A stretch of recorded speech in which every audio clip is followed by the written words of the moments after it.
Saudara-saudara, mari kita bersama-sama membaca kitab suci dari Efesus pasal ke-6. Kitab surat Paulus kepada orang Kristen di Efesus pasal yang ke-6. Kita membaca bersama-sama dari ayat yang ke-13. Sebab itu ambillah seluruh perlengkapan senjata Allah, supaya kamu dapat mengadakan perlawanan pada hari yang jahat itu, dan tetap berdiri sesudah kamu menyelesaikan segala sesuatu. Jadi berdirilah tegap, berikat pinggangkan kebenaran, dan berbaju jirakan keadilan. Ke-15, kakimu berkasutkan kerelaan untuk memberitakan Injil damai sejahtera. Dalam segala keadaan pergunakanlah perisai iman, sebab dengan perisai itu kamu akan dapat memadamkan semua panah api dari si jahat. 17, dan terimalah ketopong keselamatan dan pedang roh, yaitu firman Allah. 18, dalam segala doa dan permohonan berdoalah setiap waktu di dalam roh, dan berjaga-jagalah di dalam doamu itu dengan permohonan yang tak putus-putusnya untuk segala orang kudus. Pembacaan kitab suci sampai di sini. Mari kita berdoa sekali lagi. Bapa di dalam surga, kami berterima kasih karena Engkaulah yang telah menyelamatkan kami dan memelihara kami, telah memberikan kepada kami hak istimewa untuk menjadi orang yang melayani orang yang lain di dalam dunia ini. Kami berterima kasih pada pagi ini. Sekali lagi Tuhan menghimpunkan kami, sehingga kami dengan iman datang ke hadirat-Mu untuk menerima anugerah dan segala firman yang memberikan kekuatan kepada kami sebagai orang Kristen hidup di dalam dunia mewakili Tuhan. Kami berdoa kiranya perkataan-perkataan firman-Mu menjadi bekal hidup yang memberikan kekuatan, petunjuk, dan memberikan kepada kami juga keberanian untuk memuliakan nama Tuhan. Dengar doa kami Tuhan. Kami berdoa khusus bagi mereka yang ada halangan yang tidak dapat datang di sini pada pagi ini. Kiranya Tuhan menghibur hati mereka yang berada di dalam kesusahan, dan Tuhan juga mencukupi mereka yang berada di dalam kekurangan, serta Tuhan memimpin mereka yang berada di dalam segala kesulitan. Dengar doa kami Tuhan, khususnya mereka yang berada di tempat yang jauh, baik saudara-saudara kami, atau famili kami, atau anak-anak kami yang berada studi di luar. Tuhan pimpin satu persatu, urapi mereka, ingatkan mereka tentang cinta Tuhan. Dalam nama Yesus Kristus, penebus dan juru selamat kami yang hidup, kami berdoa. Amin. Saudara-saudara, setelah sudah berapa minggu kita memikirkan tentang orang Kristen yang hidup di dalam peperangan rohani. Saudara-saudara, tidak ada hidup seorang Kristen yang dengan lancar seumur hidup, tidak mengalami kesulitan-kesulitan.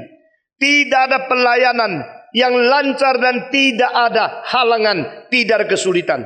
Itu hanyalah terjadi jikalau kita sudah berada di dalam surga.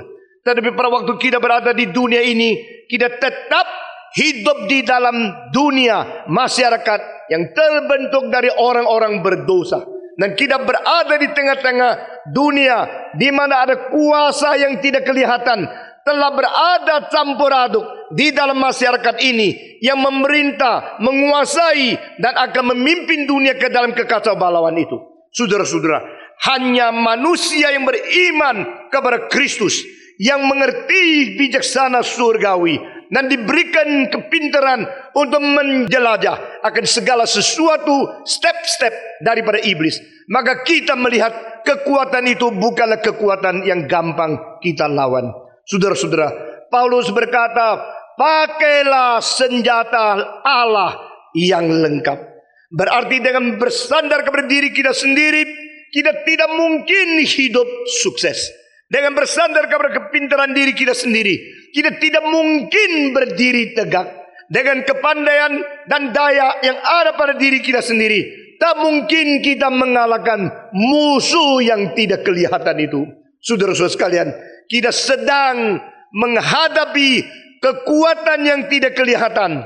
Jadi segala persoalan tidak sekedar cuma hidup beban hari-hari, masalah politik, masalah ekonomi, masalah masyarakat, masalah daripada moral dan sebagainya. Bukan demikian gampang. Karena di sini Paulus berkata bahwa ada penguasa di udara yang sekarang berada di dalam dunia ini untuk menjadi perlawanan kita masing-masing. Itu sebab berlawanlah dengan dia, berlawanlah dengan memakai senjata lengkap dari Tuhan Allah. Saudara-saudara sekalian, setan tidak akan tinggal diam. Dan setan tidak mungkin membiarkan segala pekerjaan Tuhan lancar jalan tanpa ada halangan. Itu mustahil. Itu tidak mungkin. Karena dia mengetahui kalau dia tidak mengacaukan orang Kristen, dia tidak mengacaukan gereja, dia tidak mengacaukan pekerjaan-pekerjaan Tuhan, maka dia akan melihat kesuksesan Kristus di dalam dunia yang menimbulkan iri hati, menimbulkan kebencian luar biasa di dalam diri dia. Itu sebab saudara-saudara, jikalau Kristus sudah meremukkan kepala dari ular itu, maka ular itu juga akan melukai akan tubit kaki daripada Kristus, anak daripada perempuan itu. Itu sebab gereja akan mengalami kekacauan, mengalami kesulitan, dan tidak mungkin kita hidup tanpa peperangan. Pelayanan adalah peperangan. Berdoa itu peperangan. Berkhotbah itu peperangan. Hidup suci itu peperangan. Bersaksi bagi Kristus di dunia itu peperangan. Dan kita bukan berperang dengan orang yang berdaging dan berdarah. Kita bukan berperang dengan manusia yang kelihatan. Kita berperang dengan penguasa-penguasa, penghulu-penghulu rohania yang berada di dalam udara itu. Saudara-saudara, biar kita bisa melihat dengan jelas apa yang dikatakan di sini, sehingga kita tidak salah sasaran. Menjadikan manusia yang berdaging dan darah itu setru kita, itu musuh kita, itu lawan kita. Saudara-saudara, berapa gampang gereja jatuh di dalam kesulitan karena kabur pandangan rohaninya. Berapa gampang gereja dan sering jatuh di dalam melawan yang tidak perlu dilawan dan menerima yang tidak perlu diterima. Saudara-saudara, yang tidak boleh diterima, kita terima. Itu toleransi yang terlalu besar, akhirnya merusak substansi dari iman kepercayaan kita kepada Tuhan. Tetapi yang harus kita terima, kita tidak terima. Kita menolak persaudaraan yang sudah diberikan Tuhan kepada kita, sehingga kita memecahkan diri sendiri. Saudara-saudara, Paulus berkata, engkau berperang bukan dengan orang yang berdaging darah. Itu hanya sesuatu saudara yang harus kita menangkan, yang kita bagaimanapun berusaha mempertobatkan orang berdosa supaya kembali kepada Kristus. Kita begitu mau mencintai mereka yang musuh gereja, mereka yang melawan kekristenan, mereka yang tidak sepaham dengan iman kita yang berada di luar melalui penginjilan. Masakan kita harus berperang dengan orang yang sudah berada di dalam, sudah berada di pinggir, dan sudah berada di tengah-tengah tubuh Kristus. Saudara-saudara, ini harus kita jelas. Kita tidak dipanggil untuk berperang dengan orang yang berdaging dan berdarah. Kita dipanggil untuk berperang kepada yang di angkasa, penghulu-penghulu, penguasa-penguasa, pemerintah-pemerintah yang tidak kelihatan. Nah, saudara-saudara, maka Tuhan yang berada di surga, tempat yang tertinggi, kita orang yang sudah ditebus, gereja sebagai tubuh Kristus yang berada di dunia yang kelihatan ini, di tengah-tengah Tuhan Allah dan gereja yang kelihatan, adalah penghulu-penghulu, ada pemerintah-pemerintah, ada yang penguasa-penguasa yang tidak kelihatan, yaitu setan dan segala pesuruhnya yang berusaha menghambat kita menerima anugerah dan penyertaan dari Tuhan, dan menghambat doa permintaan kita diterima oleh Tuhan Allah. Saudara-saudara, jika kita mempunyai pandangan rohani sesuai dengan apa yang diwahyukan di dalam kitab suci, kita mengerti berapa besar tugas peperangan kita, maka kita akan merubah sikap kita untuk tidak merebut yang tidak perlu direbut, dan tidak tolerir apa yang seharusnya kita tolerir. Saudara-saudara, kiranya Tuhan memberikan kekuatan kepada kita untuk mengarahkan seluruh sikap pelayanan kita sesuai dengan hati dan kehendak Tuhan itu sendiri. Minggu yang lalu kita sudah bicara bahwa orang Kristen harus mempunyai senjata yang dikatakan di sini. Saudara-saudara, Paulus berkata, berdirilah tegap dan berikat pinggangkan kebenaran dan berbaju jirakan akan keadilan. Berarti kebenaran itulah yang menjadi batas, limitasi dan ikatan kebebasan kita. Saudara-saudara, orang Kristen bebas tidak? Bebas. Bebas di dalam hal apa? Bebas menurut prinsip apa? Bebas hanya di dalam lingkaran kebenaran. Berarti jika di luar kebenaran, kita tidak boleh melakukan. Bukan karena tidak boleh secara terpaksa, tidak boleh karena mengerti dan rela. Saudara-saudara, saya bebas kerjakan segala sesuatu dengan rela. Saya kerjakan segala sesuatu bebas dengan kebenaran. Saya mengerti kebenaran dan saya rela karena pengertian kebenaran itu. Maka semua yang saya boleh kerjakan di dalam batas ini saja. Hanya di dalam kebebasan yang diikat oleh kebenaran, maka saya boleh bertindak. Semua tindakan, semua kelakuan, semua kebebasan di luar ikatan kebenaran, itu saya harus hindarkan. Ikat pinggangkan kebenaran berarti engkau membatas diri di dalam kebenaran. Mengapakah demikian? Karena Tuhan Allah bertindak secara demikian juga. Saudara-saudara, kebebasan Tuhan itu secara substansi mestinya adalah mutlak adanya. Sekali lagi, kebebasan Tuhan adalah kebebasan yang mutlak. Tetapi saudara-saudara, Tuhan yang maha kuasa, kenapa dia tidak menyangkal diri? Tuhan yang maha kuasa, kenapa dia tidak berbuat dosa? Kan dia maha kuasa, dia boleh mempunyai kuasa apapun, dia bebas melakukan apapun. Tetapi kebebasan Tuhan tidak mungkin berlawanan dengan sifat moral daripada Tuhan sendiri. Kebebasan Tuhan dan kemutlakan di dalam kedaulatan Tuhan tidak mungkin berlawanan dengan segala atribut sifat-sifat ilahi yang lain. Itulah sesuatu yang harus kita belajar, bagaimana kita menaklukkan kemungkinan kekuatan kebebasan kita kepada segala yang berasal daripada moral Tuhan. Sehingga kebenaran menjadi lingkaran, kasih menjadi lingkaran, keadilan menjadi lingkaran. Di dalam lingkaran kasih, kebenaran dan keadilan, saya bebas bertindak.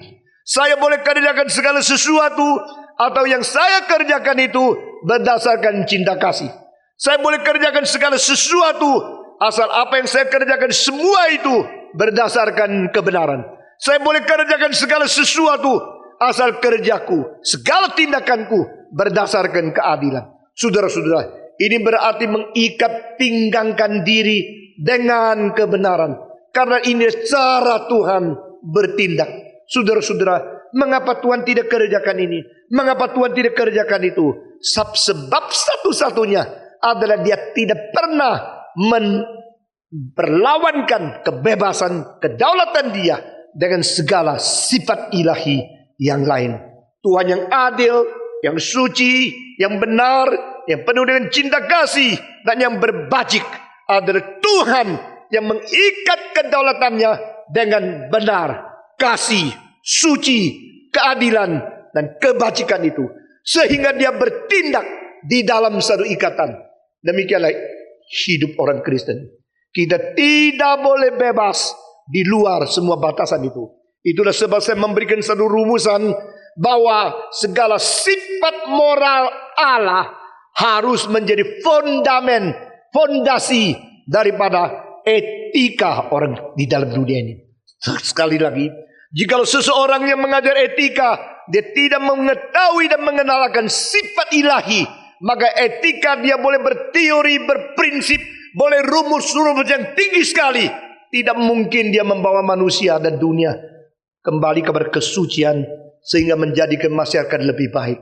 Saudara-saudara, masyarakat kita akan makin lama makin merosot, apalagi pemimpin-pemimpin dunia sudah tidak lagi menjalankan hal-hal yang begitu indah disebut di dalam istilah dan begitu baik di dalam konstitusi. Karena yang dijalankan berbeda dengan yang dikatakan. Itu sebab apa yang dinyatakan dan fakta di dalam masyarakat adalah berlawan dengan segala sesuatu yang berada di dalam kesempurnaan ide manusia yang tinggi. Saudara-saudara, baru kita selesai pemilihan. Yang kita harap itu adalah adil dan jujur. Dari saudara-saudara, di belakang segala sesuatu ada ketidakadilan, ketidakjujuran, bohong, dan segala sesuatu egoisme yang mementingkan keuntungan pribadi dan segala cara siasat manusia yang tidak jujur lebih daripada mementingkan faedah masyarakat dan bahagia bangsa. Saudara-saudara, mari kita anak-anak Tuhan, mari kita orang ditebus, kita kerjakan segala sesuatu dengan ikat pinggangkan kebenaran. Ini penting sekali. Jikalau pemimpin-pemimpin di dunia dan semua penghulu-penghulu di dalam politik mengerti kitab suci dan menjalankan semuanya, alangkah bahagianya rakyat yang diperintah dan dikuasai oleh mereka. Saudara-saudara sekalian, dan Paulus mengatakan juga selain mengingkatkan pinggang dengan kebenaran, berbaju jirah dengan keadilan. Saudara-saudara, keadilan itu menghadap diri, menghadap orang lain sama. Prinsip yang dilakukan kepada diri sama orang lain sama. Memperlakukan anak sendiri sama anak lain sama. Memperlakukan bangsa diri sama bangsa yang berbeda sama. Memperlakukan segala sesuatu di dalam waktu yang berbeda sama. Itu keadilan. Dan tidak ada perbedaan ras, perbedaan agama, perbedaan warna kulit, perbedaan lapisan masyarakat yang bikin kita mempunyai 2 atau 3 standar. Saudara-saudara, di dalam Amsal Sulaiman Tuhan berkata, aku benci mereka yang mempunyai timbangan double standar. Saudara-saudara, saudara masih ingat mereka yang menjual sesuatu dengan sesuatu cara nakalan. Maka mereka itu mempunyai 2 macam itu bandulan-bandulan yang dipakai di dalam timbangan itu. Sehingga kepada orang tertentu dia ganti yang lebih kecil, sehingga dia jual dengan barang lebih sedikit, boleh mendapatkan laba, uang keuntungan lebih banyak. Dan kada orang-orang yang dia senang, dia pakailah sesuatu bandulan yang beratnya lain, sehingga dia lebih jujur kepada orang demikian. Alkitab berkata, aku benci kepada orang yang melakukan dengan double standar. Saudara-saudara, memang tidak gampang sekali dengan prinsip yang sama, dengan standar yang sama, kita menghadapi semua orang secara adil. Ini memang tidak gampang. Tetapi di sini Paulus berkata, engkau harus berbaju jirakan akan keadilan. Dengan demikian, engkau akan memelihara diri, tidak gampang diserang oleh orang lain. Saudara-saudara, dengan keadilan itulah engkau boleh berdiri tegak untuk tidak dijatuhkan oleh siapa saja. Saudara-saudara, baju jirah itu seperti sesuatu kaca yang sangat licin, yang sedikit mumbung di luar, yang berada di depan daripada jantungmu. Itu menjadi salah satu bagian yang penting di dalam senjata lengkap. Nah saudara-saudara, dengan demikian segala sesuatu pukulan dari luar itu kalau mengena tempat yang paling vital, yaitu jantung, akan dipendalkan kembali. Saudara-saudara, ini penting sekali. Mengapakah orang Kristen bisa berdiri tegak? Orang Kristen bisa berdiri tegak karena dia mempunyai prinsip keadilan. Orang yang mempunyai prinsip keadilan, dia sulit dijatuhkan oleh orang lain.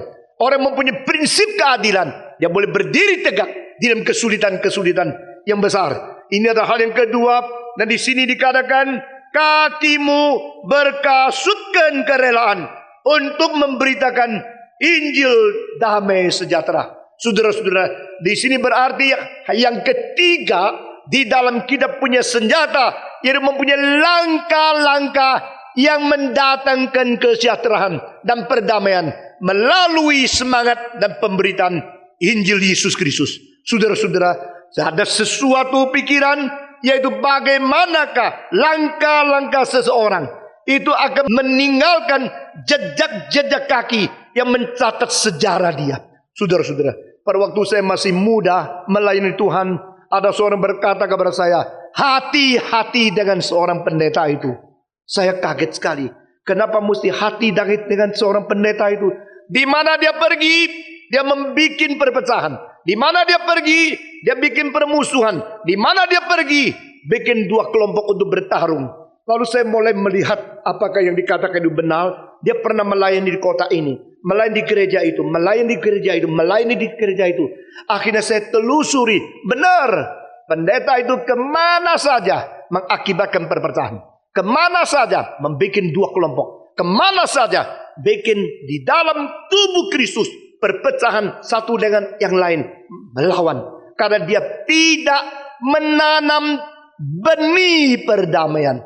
Saudara-saudara, seorang bernama Saint Francis yang mendirikan Fransiskan itu ordo di dalam melakukan segala kebajikan orang Katolik, saudara-saudara. Yang Francis of Assisi, yang gerejanya kena gempa bumi tahun yang lalu dan mengalami kerugian luar biasa besarnya, sehingga banyak orang Katolik sedih sekali. Saint Francis of Assisi, saudara, dia berkata dan berdoa di hadapan Tuhan, Tuhan, jadikan saya benih cinta kasih. Di mana ada kebencian, saya menanam akan benih kasih. Perdamaian di tengah-tengah mereka.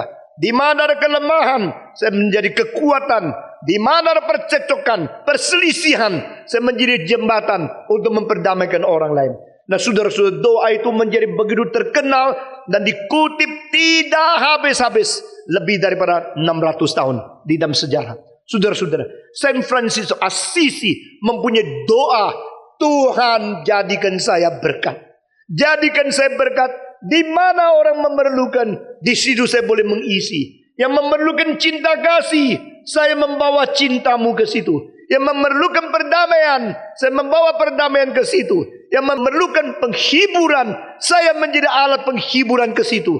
Yang memerlukan supply untuk menyukupi, saya memberikan kekayaan kelimpahanmu ke situ.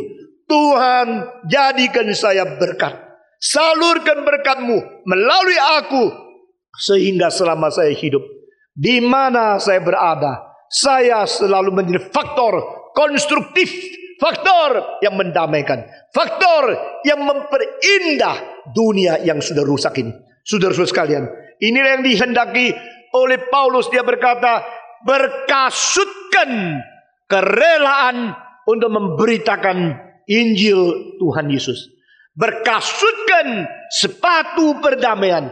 Jadi di mana engkau pergi, telapak kakimu membawa cinta kasih, membawa perdamaian, membawa pengertian, membawa jembatan untuk menjadikan orang lebih rukun dan lebih baik.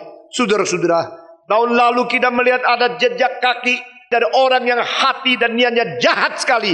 Sampai di mana? Bakar. Sampai mana? Bakar. Sampai mana? Bakar lagi. Sampai mana? Bakar lagi.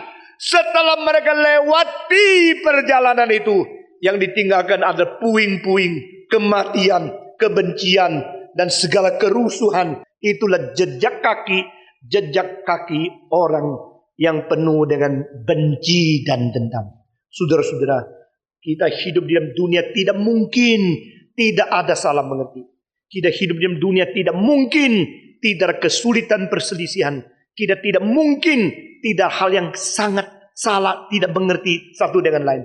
Namun demikian, biarlah hati kita penuh dengan cinta kasih Tuhan, dengan perdamaian, tetapi bukan dengan dendam, dengan benci, dan dengan kobaran, nafsu, dan emosi-emosi yang tidak benar. Bukan saja demikian, di mana saja engkau pergi, tinggalkan Injil di situ. Di mana engkau pergi, beritakan kalimat dari firman Tuhan untuk menjadi sesuatu pengharapan bagi manusia yang dekat kepada engkau. Saudara-saudara, biarlah sejarah mencatat orang itu pernah hidup di dalam dunia, dan barang siapa ketemu dia, berbicara dengan dia, mendapat berkat. Barang siapa berjumpa dengan dia, mendengar firman yang indah dari bibir mulutnya, dan di mana dia pergi, dia memberikan pengharapan kepada sesama. Maukah engkau menjadi orang demikian? Maukah kita menjadi orang yang berdoa kepada Tuhan, berkati jejak kakiku? Saudara-saudara, saya tidak tahu sudah berapa banyak tempat kau sudah jelajah? Berapa banyak jalan yang sudah engkau tempuh? Berapa banyak tapakan kaki yang sudah engkau tinggalkan capnya di dunia ini? Dan Tuhan akan berkata, how beautiful are the feet of them that bring the good tidings. Saudara-saudara, Tuhan berkata melalui Nabi Yesaya, alangkah indahnya kaki-kaki mereka yang membawa Injil, kabar kesukaan kepada orang lain. Saudara-saudara, karena di mana mereka pergi, di situ jejak kaki meninggalkan jelajah-jelajah mereka yang memberkati orang lain, karena mereka memberitakan Injil. Biarlah perjalanan kita adalah perjalanan sesuai dengan rencana Tuhan untuk memperdamaikan, untuk memberikan pengharapan, dan untuk memberitakan kabar yang baik di dalam dunia ini. Kemana saja kita pergi, biar kita meninggalkan berita-berita yang membawa perdamaian kepada orang lain. Inilah senjata yang paling penting. Saudara-saudara, jikalau kita mempunyai perjalanan yang terus meninggalkan kebencian, kedendaman, saudara-saudara, satu kali kebencian, kedendaman itu ditanam, berpuluh-puluh tahun sulit dicabut. Satu kali kebencian, kedendaman itu sudah terjadi, berpuluh-puluh tahun tidak akan dilupakan. Inilah kelemahan manusia. Inilah kelemahan manusia yang tidak mengerti bagaimana menghapus, bagaimana melupakan, bagaimana mengampuni orang lain. Maka hanya perlu dengan kuasa Injil kita merubah sifat seperti itu. Saudara-saudara sekalian, berkasutkanlah dirimu dengan kerelaan perdamaian, dengan membawa akan Injil Tuhan kemana engkau berada. Bukan saja demikian, saudara-saudara, Paulus juga berkata di sini, dia berkata, selain kaki kita berkasut, dia berkata dalam ayat yang ke-16, dalam segala keadaan pergunakan perisai iman, sebab dengan perisai itu kamu akan dapat memadamkan semua panah api dari si jahat. Nah, saudara-saudara sekalian, ini ditulis dengan satu pengertian peperangan teknik kuno pada zaman Romawi. Saudara-saudara, pada zaman Rom, maka mereka pergi menjajah sini sana.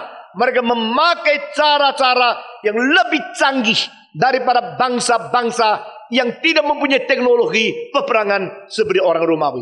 Maka panah itu sebelum dilepaskan, panah itu sudah dicelupkan ke dalam semacam minyak yang gampang dibakar, yang dihasilkan daripada semacam pohon. Saudara-saudara, pohon itu diperas, akhirnya mengeluarkan semacam minyak. Dan minyak itu begitu gampang membakar, tetapi tidak gampang dilenyapkan oleh angin. Maka panah-panah itu dengan ujungnya sudah dicelupkan ke dalam minyak tersesuatu itu. Sebelum mereka melemparkan panah itu kepada musuh, maka mereka membakar dulu. Dengan itu disebut sebagai panah yang berapi. Dan panah yang berapi kalau datang sampai kepada kita, cara satu-satunya kita tidak kena akan kebakaran yang terjadi adalah kita mempunyai perisai yang dibikin khusus. Dan saudara-saudara, istilah di sini yang dipakai oleh Paulus bukan perisai bundar yang kecil pada waktu orang main pedang, tapi perisai besar untuk menghadapi peperangan yang sengit artinya. Saudara-saudara, dan perisai semacam itu dibikin dengan 2 lapisan kayu. Karena 2 lapisan kayu itu dilekatkan, tengahnya ditaruh semacam lem yang begitu menahan api. Saudara-saudara, ini semacam senjata yang khusus, sehingga kalau orang itu menghadapi peperangan, menghadapi musuh yang berat, maka mereka harus pegang perisai itu. Tapi perisai yang besar ini sangat berat adanya. Kayu lapisannya 2, tengahnya ada lem khusus. Dan menghadapi peperangan, waktu mereka memaju, mereka sudah pakai pakaian yang sangat berat, yang dari metal, sehingga jalannya itu sudah capek sekali. Apalagi mereka mesti pegang perisai yang begitu berat ini. Memang tidak gampang sebagai seorang prajurit. Saudara-saudara sekalian, kita yang melayani Tuhan, kita mengetahui selain kita menyerang ajaran yang salah, dosa, segala kejahatan di dunia, kita juga mengetahui siapa yang sudah diserang tidak ingin membalas. Maka orang-orang ajaran yang salah bukan saja tidak sadar kesalahannya, dia cuma rasa dimaki-maki, lalu mencari sesuatu kesempatan untuk balas dendam. Kalau kita menegur dunia ini berdosa, maka dunia yang berdosa, masakan dia rela terima begitu saja. Dia bukan saja tidak mau bertobat, tidak menyadari dosa perlu bertobat. Dia cuma mengetahui bagaimana mencari kesalahan gereja untuk serang kembali. Itu sebab bagaimana caranya kita menentang segala panah yang berapi yang akan menghanguskan kita. Bagaimana caranya kita mempertahankan kita sehingga kita di dalam pelayanan tidak ditelan oleh perlawanan-perlawanan yang sengit itu. Saudara-saudara, Paulus berkata, pakailah perisai yang besar ini untuk menantang segala panah yang berapi. Saudara-saudara sekalian, dengan demikian kita akan memadamkan, karena pada waktu panah itu datang kabar perisai masuk ke dalam lapisan kayu pertama, maka di situ ada sesuatu penghalang di tengah-tengah dua lapisan kayu itu, mengakibatkan panah itu kena kayu pertama yang kena terbakar, tetapi yang kedua lapisan itu tidak terbakar. Sehingga engkau yang berada di belakang perisai itu, engkau dilindungi dengan kedua lapisan kayu ini. Tetapi saudara-saudara, karena mereka mengetahui perisai ini sering dibikin dengan kayu, maka dengan ditambah api di atas panah, membakar kayu ini, maka orang itu mungkin mati di dalam api, lautan api. Tetapi saudara-saudara, justru kayu pertama ini sering dibasahi dan sering dipelihara dengan sesuatu kekuatan. Waktu mantapnya panah itu, justru api cepat menjadi habis dan lenyap di dalam perisai ini. Nah, ini yang dikatakan oleh Paulus. Dan perisai itu apakah? Perisai itu adalah iman kepercayaan.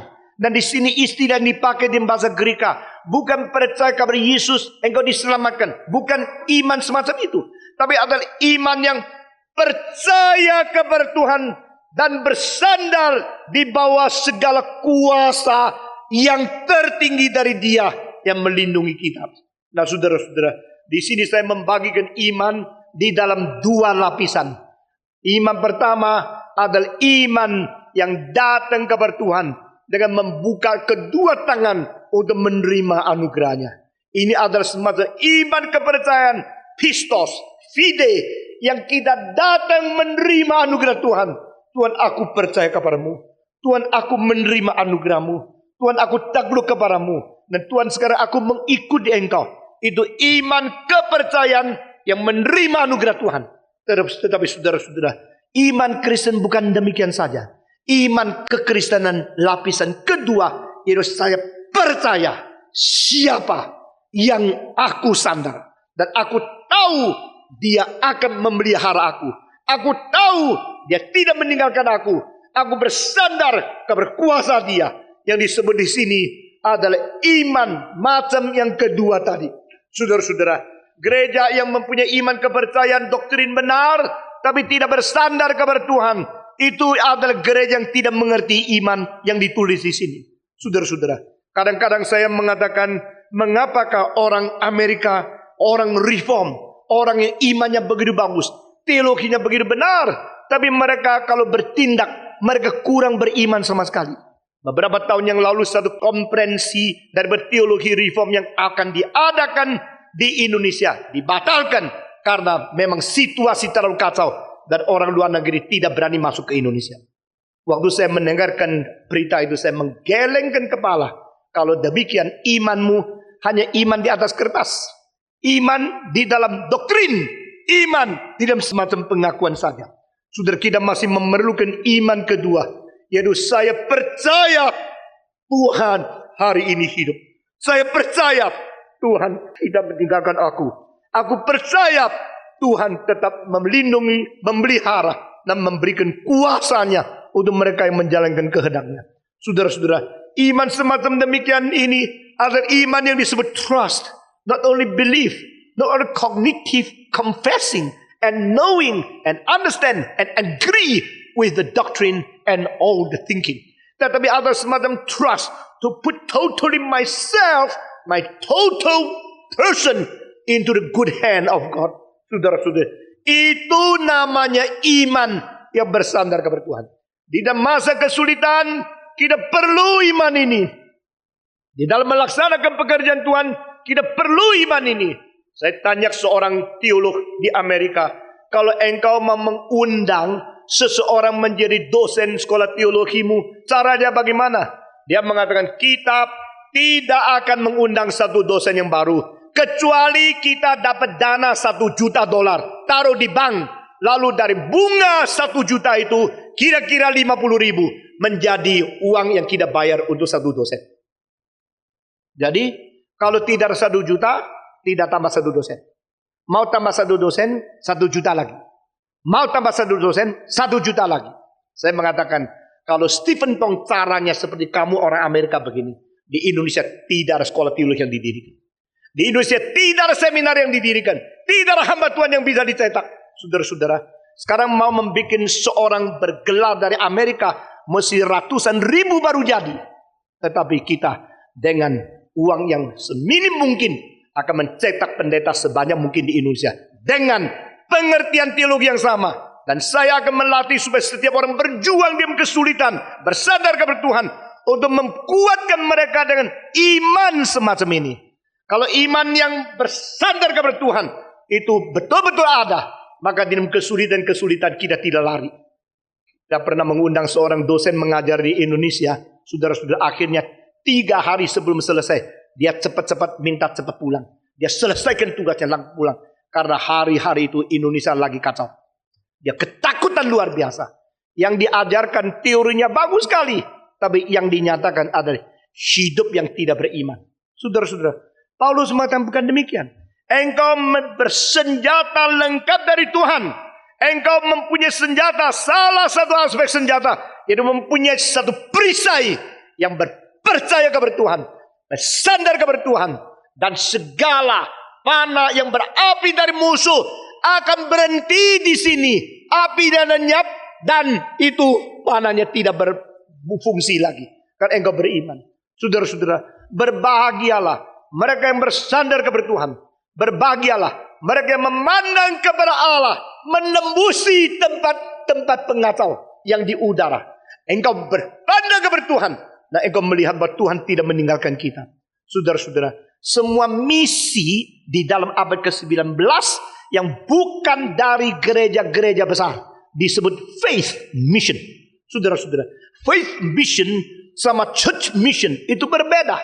Yang disebut misi-misi gereja adalah gereja mempunyai uang yang banyak, lalu melalui uang yang sudah banyak kirim orang untuk mengabarkan Injil. Lalu mereka membawa gaji yang besar, membawa dolar dan sterling pound daripada Inggris. Lalu mereka ke Asia, mereka pakai rumah lebih besar, hebat sekali. Lalu mereka mengabarkan Injil di negara orang lain. Tapi yang disebut faith mission sama sekali berbeda. Salah satu contoh adalah Hudson Taylor yang mendirikan China Inland Mission. Pada waktu dia masih mahasiswa di London, masih menjadi seorang yang sangat sederhana, mahasiswa. Dia mendengarkan negara terbesar dengan manusia terbanyak di dunia adalah negara Cina yang jauh sekali. Itu memerlukan 2,5 bulan naik kapal. Saudara-saudara, dan waktu itu belum ada terusan Suez. Semua kapal harus dari London sampai di Afrika Utara, sampai terus ke Afrika Selatan, melewati the Port of Hope, lalu of Good Hope, lalu putar dari situ ke Madagaskar, lalu terus sampai Arabia, baru sampai ke India, baru lagi kembali ke Malacca Strait, lalu kembali dari dekat Singapura situ, putar lagi kepada South China Sea, lalu ke Tiongkok. Itu 1 kali jalan 2,5 bulan. Lalu kalau ada sesuatu yang perlu, dia memberitahu kepada ibunya, maka kapal itu mesti menempuhi 2,5 bulan sampai di London. Beritahu ibunya kalau anaknya itu sakit. Kalau ibunya tahu anaknya sakit, doakan, kirim obat kepada anaknya. Lalu obat itu pakai 2,5 bulan baru sampai. Kalau tepat kapal itu jalan hari itu, maka mendapat kabar dari ibunya sudah 5 bulan. Saudara-saudara, waktu 2,5 bulan kapal berjalan di tengah laut, mungkinnya ibunya mati, mungkinnya anaknya sudah mati. Dan orang zaman itu mengabarkan Injil, itu namanya korban. Itu namanya beriman kepada Tuhan. Faith mission. Waktu Hudson Taylor berbaring di atas tempat tidur, kamar yang sangat kecil sebagai mahasiswa. Dia terus pikir, kapan saya boleh mengabarkan Injil? Kapan saya memberitakan Yesus kepada satu bangsa yang paling besar, paling banyak orang, tapi mereka tidak kenal Tuhan Yesus. Saudara-saudara, abad ke-19 adalah abad yang sangat konflik. Karena di situ VOC dan semua pedagang dari Inggris berusaha mendapatkan keuntungan sebanyak mungkin. Maka mereka akhirnya menjual opium kepada Tiongkok. Akhirnya orang-orang Tionghoa minum opium, hisap candu, menjadi makin lama. Seluruh negara sudah kecanduan. Dan orang Inggris terus ambil keuntungan dari situ. Lalu mengirim seorang mengabarkan Injil. Yesus mencintai kamu. Siapa mau percaya? Maka orang Tionghoa begitu benci sama orang Inggris. Orang Tionghoa begitu benci sama missionary di luar. Tetapi Hudson Taylor berkata, saya bukan pergi jual opium. Saya bukan pergi mencari untungan. Saya pergi dengan hati yang murni. Mengabarkan Injil Yesus Kristus kepada orang Tionghoa. Korbannya dan kesulitan kita tidak gampang mengerti. Kita sekarang mengabarkan Injil, begitu kita khotbah orang sudah datang mendengar, begitu kita berita orang lain sudah bersedia hati mau bertobat. Terlebih-lebih di daerah Indonesia seperti ini, saudara-saudara. Maka Hudson Taylor nangis, berdoa, nangis, Tuhan, Tiongkok, dia terus berdoa, oh God, save China. Send me there to be your servant. I'm going to preach your gospel to Chinese people, which I don't know. Saya tidak kenal mereka. Dia mau pergi, saudara-saudara. Maka dia dengan uang yang minim, beli satu peta yang besar. Tempel di temboknya, di tempat tidur. Lalu setiap hari, dia berdoa untuk satu provinsi. Waktu itu memang Tiongkok kira-kira 31 provinsi. Lalu dia hari ini berdoa untuk Hokkien, lalu untuk Jiangsu, untuk Jiangxi, lalu untuk Shantung, lalu untuk Hebei, lalu untuk Henan, lalu untuk Hubei, Hunan, Sichuan, lalu untuk Yunnan, Qinghai, Xinjiang. Satu provinsi. Saben hari ganti satu provinsi. Berdoa, Tuhan kirim saya ke situ. Saya tidak pernah ke situ. Itu perjalanan jauh sekali. Dan itu ongkos besar sekali. Saya seorang mahasiswa kedokteran. Saya tidak ada uang, Tuhan, tapi saya mau pergi ke situ. Saudara-saudara, setelah dia berdoa berbulan-bulan, pada satu hari dia share kepada gereja. Kita harus mengabar Injil. Karena Yesus berkata, pergilah ke ujung bumi, beritakan Injil, jadikan segala bangsa muridku. Oh saudara-saudara orang Inggris, kalau Tiongkok begitu banyak penduduk yang terbesar di dunia, tidak diinjili, bagaimanakah kita yang sudah menerima anugerah Injil Kristus begitu besar, tidak boleh berdiri di hadapan dia pada waktu kita dihakimi, diketawain oleh gereja di Inggris. Anak muda, mimpinya terlalu besar. Tahu tidak orang Tiongkok sudah ada Konfusianisme, orang Tiongkok itu Buddhisme, orang Tiongkok percaya Lao Tse, orang Tiongkok itu licik sekali, orang Tiongkok tidak suka orang Barat. Jangan kira engkau masih muda sombong menyatakan diri hebat. Dia bilang, saya tidak menyatakan diri hebat. Saya tahu ini kehendak Allah. Saya tahu ini harus dikerjakan.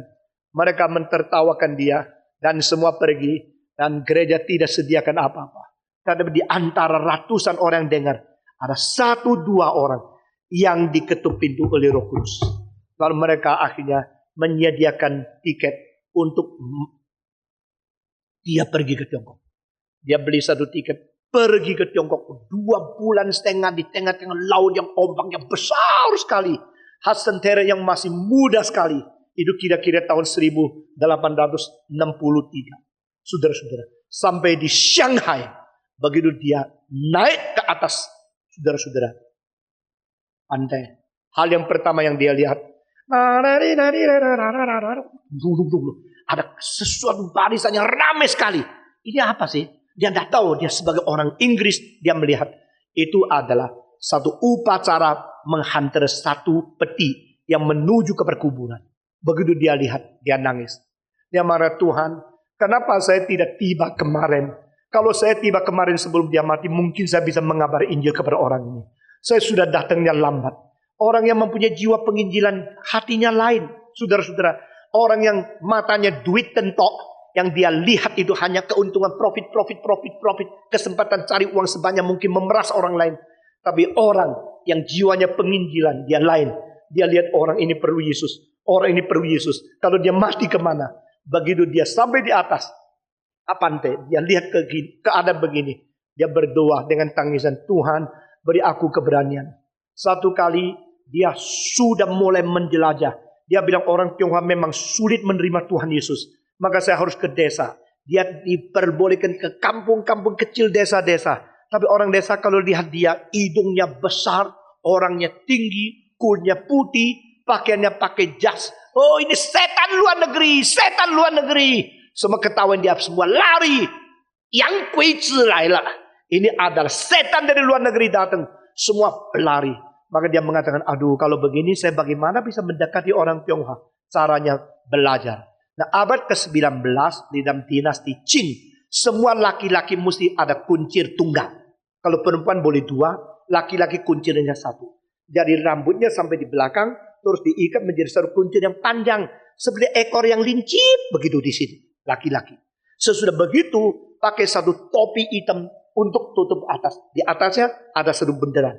Nah, inilah pakainya Shanghai dress. Yang ke sini, lalu ikatan di sini, sampai di bawah panjang sekali, itu baju Shanghai dress. Mas saudara-saudara. Lalu pakai lagi satu pakaian di luar untuk menutupnya.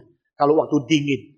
Maka si Hudson Taylor mengatakan, untuk memenangkan orang Tionghoa, saya harus belajar bahasa Tionghoa. Saya harus pakai kuncir Tionghoa. Saya harus mengenakan pakaian Shanghai dress Tionghoa. Maka dia pakai pakaian begini, lalu pakai topi begini. Berapa bulan rambutnya itu kuncirnya sudah panjang, diikat-ikat. Tapi Tionghoa kuncirnya hitam, dia kuncirnya kuning. Saudara-saudara, bagaimanapun tidak bisa seperti Tionghoa. Dia juga pakai topi, tutup kepalanya, jalan-jalan. Lalu orang bilang, ada cek loh, kuncirnya ke kuning. Lalu mereka, anak-anak sudah lari ke depan. Oh, hidungnya gede, matanya biru. Setan luar negeri, setan luar negeri. Tetap sulit. Saudara-saudara, bayangkan pada waktu itu mengabarkan Injil berapa tahun. Tidak tentu satu orang mau menerima Tuhan Yesus. Itu namanya menjadi hamba Tuhan. Waktu dia pulang ke Inggris, naik kapal berbulan-bulan sampai di London. Dia ceritakan kesulitan mengabarkan Injil kepada orang Tionghoa. Dan dia mengatakan, meskipun demikian, kita memerlukan lebih banyak dari satu orang yang mendirikan China Inland Mission. Sebelum dia meninggal dunia, Tuhan sudah menggerakkan kira-kira 950 misioneri pergi ke Tiongkok. Saudara-saudara, dia menggerakkan. Ada orang yang tergerak yang studi kedokteran. Akhirnya tidak lagi mau cari uang, mau cari jiwa di Tiongkok. Ikut mendaftarkan diri jadi anggota CIN. Lalu dia lagi menggerakkan orang lain. Ada orang insinyur sudah lulus dari London University. Lalu mereka tidak mau mencari uang, mau cari jiwa, ikut dia. Sebelum dia mati sudah lebih 900 orang yang melayani di Tiongkok. Dan sejak itu terus sampai 1949. Ini di dalam kira-kira hampir 90 tahun ini. Saudara-saudara, sudah pernah beribuan orang Inggris yang tidak mau yang lain. Semua mau mencari. Dan missionary dari China Inland Mission berbeda dengan missionary dari gereja-gereja yang lain dari Inggris dan Amerika. Gereja-gereja lain pendetanya kalau mau pergi, kalau saya honornya di Amerika 3.000 satu bulan, di Tiongkok saya juga mau 3.000. Kalau tidak saya tidak pergi. Lalu gereja menyewakan rumah yang cukup bagus, yang lebih indah dari yang lain, baru missioner pergi. Itu adalah church mission. Tapi faith mission berbeda. Mereka hanya menggantung kepada persembahan berapa banyak dibagi-bagi. Sampai hari ini teori itu masih dilaksanakan di Jakarta. China Inland Mission sudah tidak ada sekarang. Tapi dirubah sejak tahun 50-an menjadi Overseas Missionary Fellowship, OMF. Saudara-saudara, dulu hanya ke Tiongkok. Sekarang orang-orang itu sudah mengabar Injil di negara lebih banyak di seluruh dunia. Setelah komunis menutup misi itu, maka mereka mengatakan, mari kita ke Laos, mari kita ke Kamboja, mari kita ke Vietnam, mari kita ke Taiwan, kita ke Filipina, kita ke Malaysia, kita ke Indonesia. Maka kira-kira tahun 60-an, sebagian missionary yang tadinya China Inland Mission datang ke Indonesia dan menjadi OMF yang sekarang kantornya ada di Cempaka Putih. Saudara-saudara, sampai hari ini mereka tidak tahu gajinya berapa banyak. Pokoknya persembahan 1 bulan berapa sampai dibagi. Kalau hari ini persembahannya sedikit, bulan ini semua makan sedikit. Kalau persembahannya banyak, semua makan banyak. Mereka hanya berdoa, bersandar kepada Tuhan. Itu namanya faith mission. Saudara-saudara, sekarang banyak sekolah teologi menghasilkan pendeta-pendeta yang sudah tidak mengerti apa itu faith mission. Sekarang banyak pendeta-pendeta kalau sudah lulus, mereka ke gereja mau tanya, ada mobil tidak? Ada rumah tidak? Ada tunjang ini tidak? Kalau tidak, saya tidak mau. Sehingga saudara-saudara, sudah begitu banyak berbeda dengan faith yang trust in God. Trust. Orang yang mempunyai pengalaman trust. Di dalam pemberitaan firman, semangatnya berbeda. Orang masih mempunyai trust, percaya kepada Tuhan, bersandar kepada Tuhan. Waktu dia mengajar, dia mempunyai api yang berbeda. Saudara-saudara sekalian, memang kita sulit mengerjakan pekerjaan Tuhan. Saudara-saudara, waktu orang OMF saya tanya bagaimana. Ya kalau saya ke satu tempat berkhotbah, dapat uang persembahan dari gereja itu. Dia tidak masuk di kantong, masukkan ke kantor. Kepada siapa saja, semua kembali masukkan kantor. Sesudah itu dibagi rata sampai hari ini masih menjalankan prinsip faith mission. Saudara-saudara, kekristenan selain mempunyai faith di dalam compassion dan di dalam pengakuan doktrin, kekristenan menjadi satu agama yang agung karena kekristenan mempunyai satu pusaka bersandar kepada Tuhan yang hidup. Saudara-saudara, seorang Inggris yang bernama George Mueller, dia seumur hidup membiayai ribuan anak piatu yang tidak ada apa-apa, tidak ada mama, dengan iman. Dan pada waktu satu hari rumah piatu di Bristol yang tidak ada makanan sama sekali, rotinya habis. Lalu koki datang kepada dia, George, we have nothing to give to the children to eat, no food at all. Di dalam stok kita sama sekali tidak ada barang. Dia cuma menjawab, my God will supply with His abundance and His faithfulness. Tuhanku akan menyediakan, Dia akan memberikan dengan kecukupan karena kekayaan Dia. Tetapi tidak ada 1 jam lagi ini mesti makan. Ratusan anak mau makan. Di mana rotinya? Di mana terigunya? Di mana makanannya? My God will supply. Orang yang beriman ini yang sudah tua sekali, dia pegang kitab suci, dia berkata, doa dan Tuhan akan sediakan. Saudara-saudara, orang itu geleng kepala, gelok dia bilang. Ini pemimpin yang gila. Ini sudah 1 jam ini anak semua kalau sudah bel semua keluar. Makanan tidak ada. Bagaimana hari ini? Saudara-saudara, dia tidak beriman. Tapi orang tua itu beriman dan dia berdoa. Tidak lama kemudian, kira-kira 40 menit kemudian, datanglah orang ketuk pintu. Waktu mereka buka pintu, ada 2 cikar yang membawa roti penuh sekali. Karena Tuhan menggerakkan majikanku untuk kirim semua barang ini pergi ke tempat ini. Apakah ini tempat adalah tempat rumah yatim piatu Bristol? Dia bilang betul, saudara-saudara. Maka George Mueller mengatakan, sekarang Bel suruh semua anak keluar makan. Selama hidup dia berkali-kali terjadi. Pada waktu paling sulit, pada waktu paling miskin, paling membutuhkan, Tuhan tidak pernah meninggalkan orang-orang yang percaya kepada Dia. Saudara-saudara, Paulus berkata di sini apa? Berperisaikan iman. Engkau kalau percaya kepada Tuhan, jangan kira Tuhan meninggalkan engkau. Kalau engkau percaya kepada Tuhan, jangan kira Tuhan membuang engkau. Tuhan berkata, aku belum pernah meninggalkan engkau. Aku belum pernah membuang engkau. Aku akan menyertai engkau. Saudara-saudara, demikian pada waktu gerakan Reform Injili dimulai di Jakarta. Saya datang dengan seluruh keluarga di sini, tidak diundang oleh gereja. Tidak tahu mesti di mana. Kita tidak tahu rumahnya di mana. Kita tidak tahu makan di mana. Kita tidak tahu siapa yang akan suplai. Karena saya tidak menerima undangan gereja apapun. Karena kita memulai satu gerakan. Lalu saya berdoa kepada Tuhan. Engkau Tuhan yang hidup. Engkau Tuhan yang tidak berubah. Engkau bangkitkan orang untuk mendukung pekerjaan Tuhan yang dibutuhkan pada zaman ini. Saudara-saudara, selama 10 tahun ini kita melihat pada saat yang tepat Tuhan mempertobatkan orang-orang yang mempunyai hati mendukung pekerjaan Tuhan. Pada saat-saat yang tepat, Tuhan kirim uang untuk mendukung pekerjaan-pekerjaan Tuhan yang tepat. Dan pada waktu itu saya tidak mau bicara sama siapa. Saya juga tidak membawa nomor telepon satupun daripada anggota yayasan di mana saya pernah melayani. Saudara-saudara, saya tidak kenal siapa, saya tidak membawa nomor telepon, tidak cari siapa. Lalu kita mulai dengan kebaktian dua momentum, kita mempaparkan akan gerakan ini.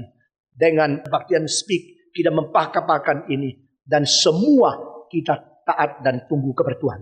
Saudara-saudara, pada satu hari pendeta Hayatan meninggal dunia. Lalu nyonyanya bilang, Boksu terus sebut nama Stephen Tong sebelum meninggal. Dia mengatakan, dia ingin sekali ketemu sebelum dia mati. Untuk membereskan buku yang 7.000 buku yang dia miliki. Nah saudara-saudara, pada waktu itu saya berada di Amerika. Waktu saya pulang dari Amerika, saya dicari, maka saya pergi mencari janda dari HF Tan. Saya tanya kepada dia, Tante, apa pesan Boksu? Dia bilang, saya seumur hidup tidak ada kekayaan apapun. Kecuali uang saya semua jadi buku. Saya hanya ada 7.000 buku pilihan baik di dalam hidup saya. Dan semua orang tunggu saya mati supaya saya kasih buku. Tapi saya tahu di dalam dunia ini hanya satu orang pernah bilang sama saya, Boksu kalau besok sudah tua, bukunya saya beli, yaitu Stephen Tong. Sekarang saya punya janda, saya tidak tinggalkan apa-apa kepada dia, cuma buku. Dan semua orang sekolah teologi menunggu ambil bukuku secara free. Tapi hanya satu orang yang mau beli bukuku. Panggil dia, Stephen Tong ke sini. Sampai dia meninggal dunia, saya belum datang. Setelah dia mati, saya tanya, lalu pesannya bagaimana? Boleh saya lihat semua buku? Pendeta HF Tan tidak sembarangan tunjukkan buku kepada orang lain. Dia tahu buku dipinjam selalu tidak kembali. Maka dia mempunyai satu pepatah. Buku seperti nyonya, tidak boleh dipinjam. Saudara-saudara. Setelah dia mati, saya tanya, Tante, boleh saya lihat bukunya? Oh boleh. Maka dia buka lemari satu-satu. Kamar ini, kamar itu. Seluruh rumah itu buku. Semua buku. Kamar tamu buku. Semua dikunci. Lemarinya besi lagi. Karena dia takut kerusuhan pembakaran. Jadi semua. Di sini ada anggota dari gereja Ketapang dulu. Tahu pendetamu itu almarhum yang saya sangat hormati kepada dia. Kita gerakan reform ini satu-satunya pendeta menjadi nasihat. Yaitu dia. Saudara-saudara. Setelah saya lihat buku. Saya kira-kira 14 tahun yang lalu. Ini buku kira-kira 40 juta. Tetapi karena sudah begitu lama dan bekas. Saya tidak mau merugikan siapa. Saya mengatakan kira-kira berapa dia mintanya. Oh dia tidak bilang. Jadi saya bagaimana? Stephen engkau sendiri atur. Saya lihat kalau ini baru seluruhnya 40 juta. Nah kalau saya beli, saya bayar 20 juta. Bagaimana? Saya tanya kepada tante, kalau 20 juta, tante setuju? Oh setuju. Kalau umpama Boksu ada, dia bisa setuju. Pasti dia setuju. Ya ini separuh harga dari diperkirakan buku semua. Tapi saya tidak ada uang 20 juta, bagaimana? Wah, waktu itu saya mengatakan saya akan beli, tapi saya belum ada uang. Bolehkah saya bayar cicilan? Oh boleh saja Stephen. Kalau you tidak ada uang pelan-pelan tidak apa-apa. Pokoknya you ambil buku ini. Kenapa? Saya bilang saya mau pakai buku ini untuk Sekolah Tinggi Teologi Reform Injili Indonesia. STTRII. Nah waktu itu tidak ada orang lain. Tidak ada orang tahu. Cuma saya sendiri harus urus ini. Dan saya mengatakan dari uang saya akan memberikan 5 juta untuk buku ini. Lalu saya mulai khotbah sini sana kumpulkan uang untuk bayar buku 5 juta itu. Lalu saya share di dalam satu kebaktian.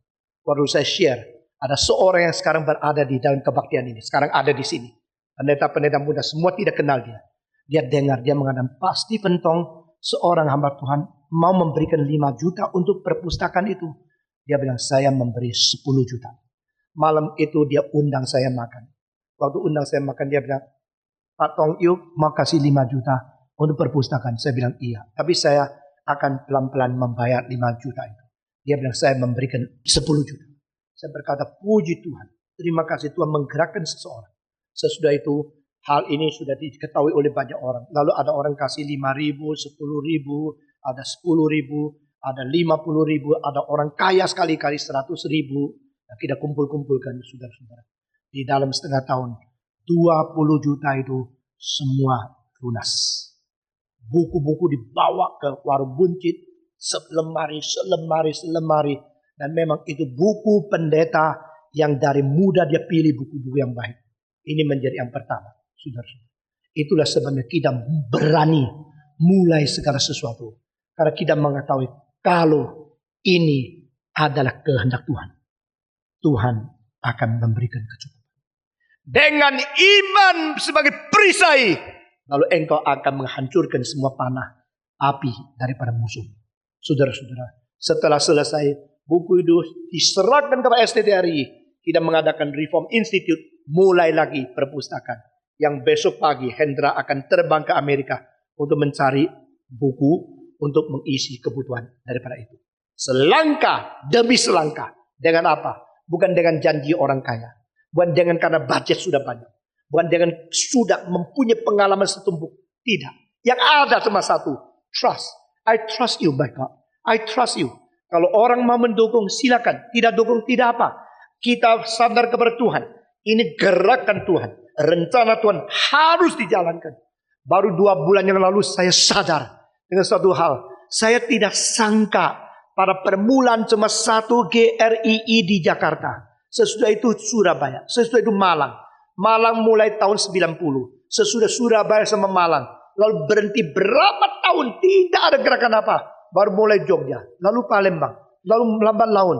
Mulai ada lagi di Melbourne. Lalu ada di Taipei. Lalu di sini. Saudara-saudara, pada waktu 10 tahun saya hitung. Termasuk Karawaci, Pondok Indah, Bintaro. Dan mungkin adakan lagi di Kelapa Gading.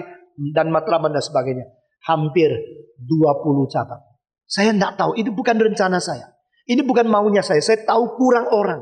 Saya tahu susah mengisi. Jadi pendeta-pendeta mesti ke sini ke sana, terbang ke sini ke sana, ke luar negeri, ke dalam negeri.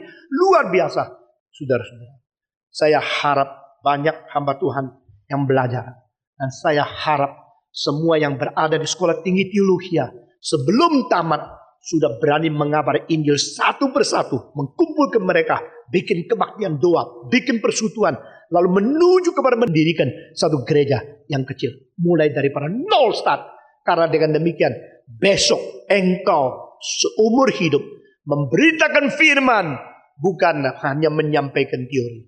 Tapi sesuatu bobot perjuangan yang sungguh-sungguh. Saudara-saudara sekalian. Paulus berkata dengan perisai iman ini. Engkau akan menantang. Saudara-saudara, seorang komentator mengatakan. Cara terbaik untuk menutup mulut orang yang menyerang engkau. Adalah berbuat baik sesuai iman yang ada padamu. Sehingga lambat laun mereka mengetahui.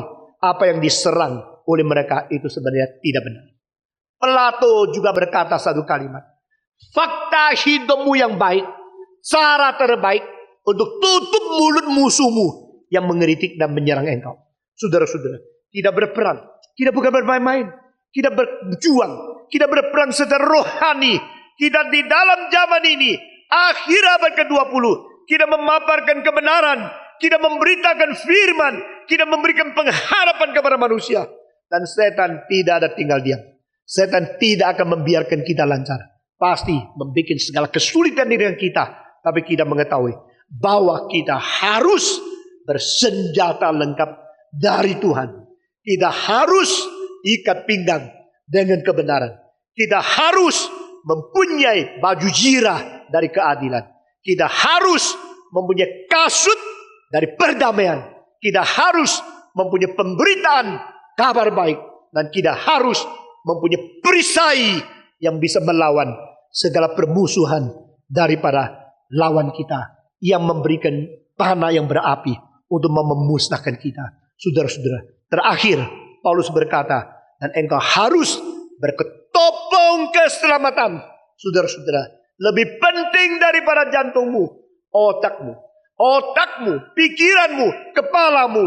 Saudara-saudara, di tempat-tempat yang paling penting Tuhan memberikan perlindungan yang paling besar. Jantung penting. Maka di jantung pinggirnya ada kerangka-kerangka tulang untuk menutupinya. Kepala penting, maka otak dibungkus dengan kerangka yang paling kuat, sesuatu tengkorak, sesuatu tulang yang paling keras. Saudara-saudara, Paulus berkata, mau berperang dengan setan, biarlah otakmu, kepalamu mempunyai ketopong daripada keselamatan. Apa artinya? Selalu memikirkan bahwa kita diberikan anugerah.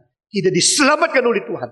Melalui salvation, melalui redemption, melalui pengorbanan Kristus, kematian Kristus, darah Kristus, penyerahan hidup Kristus yang memperdamaikan kita. Kita selalu memikir dengan anugerah semacam demikianlah, maka kita bisa melindungi diri daripada segala permusuhan, daripada setan, dari perlawanan kita. Saudara-saudara, bagaimanakah dengan kita? Mari kita menjadi orang Kristen yang adalah laskar Kristus. Mari kita menjadi orang Kristen yang berani masuk ke dalam medan peperangan. Mari kita menjadi seorang prajurit yang bersenjata lengkap dari Tuhan. Mari kita menjadi orang yang memiliki kebenaran, memiliki keadilan, memiliki perdamaian, memiliki pemikiran firman Tuhan, dan memiliki pertahanan karena iman kita kepada Tuhan. Tuhan tidak meninggalkan kita. Tuhan tidak membuang kita. Biar iman kita menjadi iman yang hidup, iman yang bersandar kepada Tuhan. Amin, saudara. Kiranya Tuhan memberkati kita masing-masing. Mari kita berdiri bersama-sama. Mari kita berdoa bersama-sama. Kita bersyukur karena kita mempunyai kekuatan dari atas. Kita bersyukur karena kita mempunyai senjata lengkap dari Tuhan. Kita bersyukur segala sifat ilahi boleh diterapkan secara moral di dalam hidup kita. Sehingga kita memiripi, kita menserupai Tuhan kita yang adil, yang benar, yang berdamai, yang memberikan Injil dan memberikan kekuatan iman kepada kita, serta melindungi pikiran kita seperti senjata yang lengkap yang sudah dikatakan. Mari kita berterima kasih. Kiranya kita tidak kendor, kiranya kita tidak malas, kiranya kita tidak menipu diri, tapi kita senantiasa berwaspada, memakai segala senjata dari Tuhan untuk melawan bukan daging dan darah, tapi melawan iblis yang bersifat rohania. Mari kita berdoa bersama-sama, semua berdoa. Mari kita berdoa. Bapa di dalam surga, kami berterima kasih untuk peperangan di dalam pelayanan kami, dan peperangan di dalam hidup kesucian kami, peperangan di dalam kesaksian kami sehari-hari, baik secara pribadi maupun secara gereja. Kiranya Engkau sendiri memberikan kekuatan kepada kami, bersandar kepada Tuhan, memberikan kekuatan kepada kami untuk beriman kepada segala yang sudah Tuhan janjikan kepada kami. Tuhan, kami berterima kasih, kami bersyukur, kami menyerahkan diri kami ke dalam tangan Tuhan.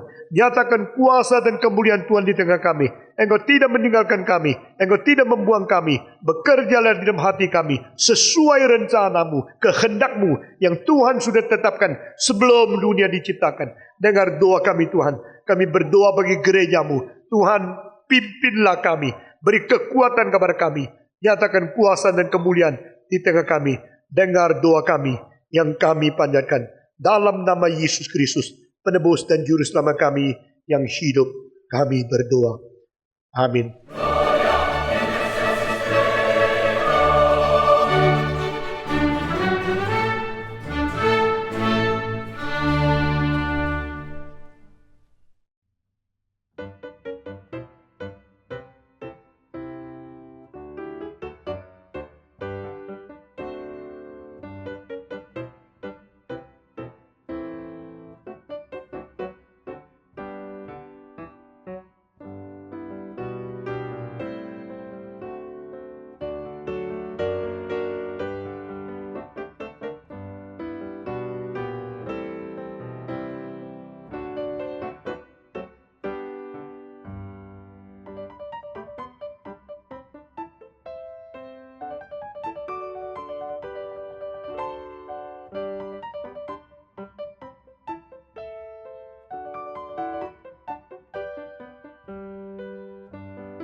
Tuhan.